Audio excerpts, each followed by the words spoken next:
DeepNight Horror welcomes you to another night where darkness has no mercy.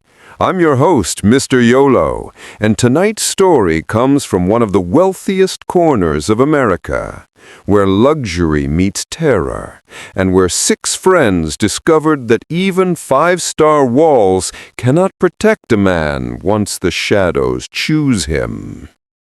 The city was Aurum Heights, a place famous for its glass towers, neon reflections, and corporate empires.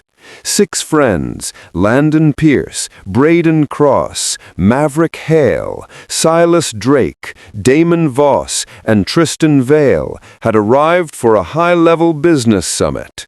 They were young, successful, arrogant, and always ready to celebrate the slightest victory like kings.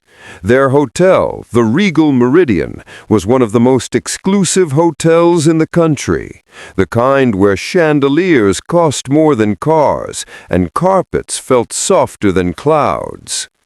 They wrapped up their final meeting at 7:50 p.m., and while stepping out of the conference room, Landon laughed, "Boys, we survived another boardroom slaughter. We deserve something special tonight." The others chuckled, bumping shoulders and adjusting their suits. They weren't saints. They'd celebrated like this before.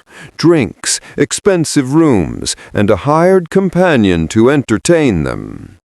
Tristan made the call.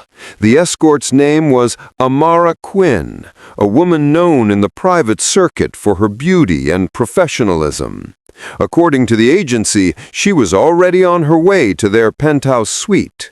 The men cheered as the elevator lifted them to the 49th floor, unaware that something was riding up with them, something the hotel lights couldn't reveal, but the shadows could feel.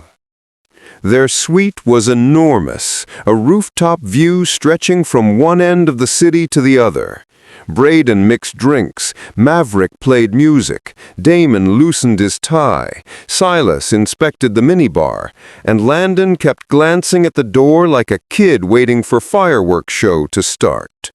At 9:10 p.m., there was a knock. Landon opened the door, and Amara stepped in. Tall, graceful, raven-black hair, pale skin, and eyes too calm for someone who walked into a room full of strangers. The men froze for a heartbeat. She was stunning. But something felt off. Not wrong, not dangerous, just off. Like a painting that looks perfect from far away, but uneasy when you stare too closely. Amara smiled softly. "Which one of you is in charge?" Tristan lifted a hand. "That would be me. You can get comfortable. We'll take it slow tonight."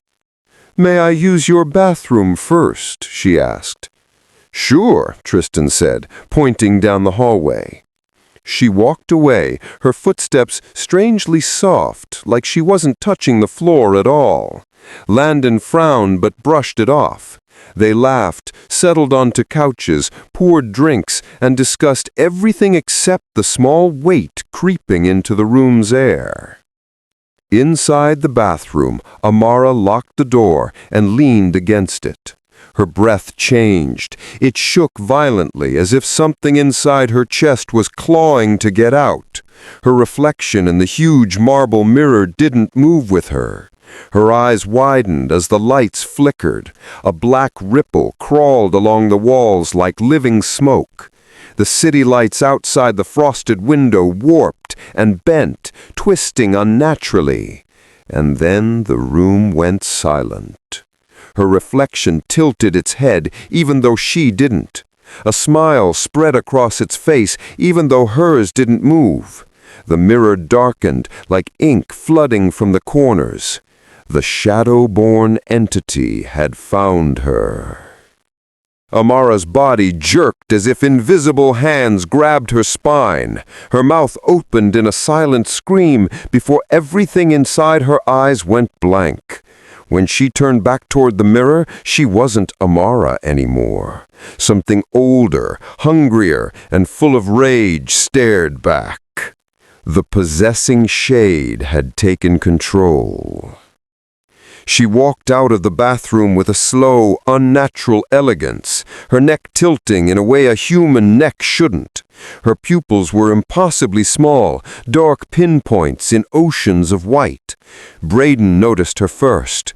"You okay? You look—" He didn't finish. Amara walked straight toward him, her movements jerky and puppet-like. Before he could speak again, her hand wrapped around his throat with inhuman speed. The others jumped up, shocked, but Braden was already choking, lifted off the floor by a woman half his weight. His feet kicked desperately, his fingers clawed at her wrist, but she didn't flinch. Her arm turned black, crawling like roots under her skin. With a violent twist, she snapped his neck and threw him across the room. His body hit a glass table and collapsed lifelessly. Damon shouted, "What the hell?" Maverick grabbed the phone to call security, but the screen turned black, overheating until it melted in his hand. He screamed and dropped it. The lights in the suite dimmed to blood red. Landon stumbled back, knocking over a lamp. Silas grabbed Tristan and whispered in terror, "This isn't human! She's not human!" Amara's head twitched toward them, and she rushed forward in a blur. Maverick tried to block her, but she slammed him against the wall. His ribs cracked loudly. She leaned close, whispering in a voice layered with multiple tones, "I like your fear." Then she slammed his head repeatedly until the wall was painted red. Silas tried to run toward the hallway, but the door slammed shut by itself. Amara appeared behind him without footsteps. She dragged her nails down his back, slicing through fabric and skin. He screamed and fell. She placed a hand over his face, and darkness poured from her palm, suffocating him until he stopped moving. 3 were dead. Landon, Damon, and Tristan were the only ones left. Damon pushed Tristan toward the balcony door. "Move! We have to climb down! Fire escape! Anything!" But the glass windows began to warp, bending inward like something was breathing against them from the outside. Long black fingers pressed through the glass as if the shadows themselves were solid. Amara turned her gaze on them, and the temperature dropped so fast their breaths turned white. Landon threw a chair at her, but it stopped mid-air, frozen, then crushed itself into splinters. Damon pushed Landon toward the hallway, forcing Tristan forward. "Run now or die here!" The door burst open, not because they managed to unlock it, but because something outside forced it wide open. A wind colder than death swept in. Tristan screamed and kept running. Damon shoved Landon ahead. They sprinted down the hotel corridor as Amara's possessed voice echoed behind them. "You cannot escape. Shadows live everywhere." Landon and Damon reached the elevator, but the moment Damon hit the button, all the numbers on the display scrambled, spinning faster and faster before turning completely black. They bolted toward the emergency stairs. The staircase lights flickered violently. On the 44th floor landing, Damon tripped. Landon grabbed his arm, pulling desperately. "Get up, man, get!"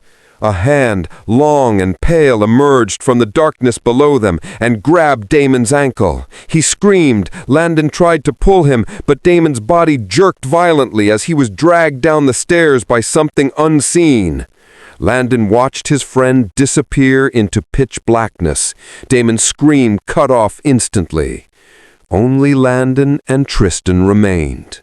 They ran, breath broken, hearts collapsing inside their chests. Every hallway looked the same, the hotel warped, twisting like a living maze. Landon kept shouting Tristan's name until they crashed through a maintenance door that led them to a ground floor exit. They didn't stop running, not when they hit the streets, not when pedestrians stared at them, not even when a security guard tried to question them. Only when they reached an alley far from the hotel did they collapse. Tristan cried uncontrollably. Landon stared at the sky, unable to breathe normally. The city lights flickered around them, and for a horrific moment, Landon swore he saw a silhouette of Amara standing on the rooftop far above, motionless, watching. They survived, but the Shadowborne Entity wasn't tied to a room.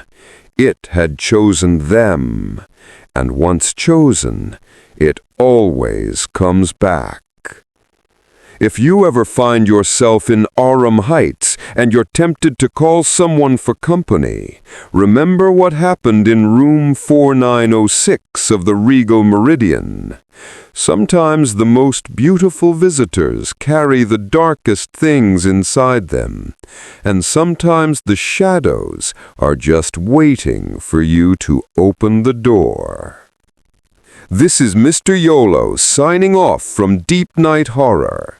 If you were brave enough to make it to the end, then you're exactly the kind of soul our darkness loves. Join us again, where real fear lives just beyond the light. Before you leave, make sure you follow, like, and share this story so more people can feel the chill crawling down their spine tonight.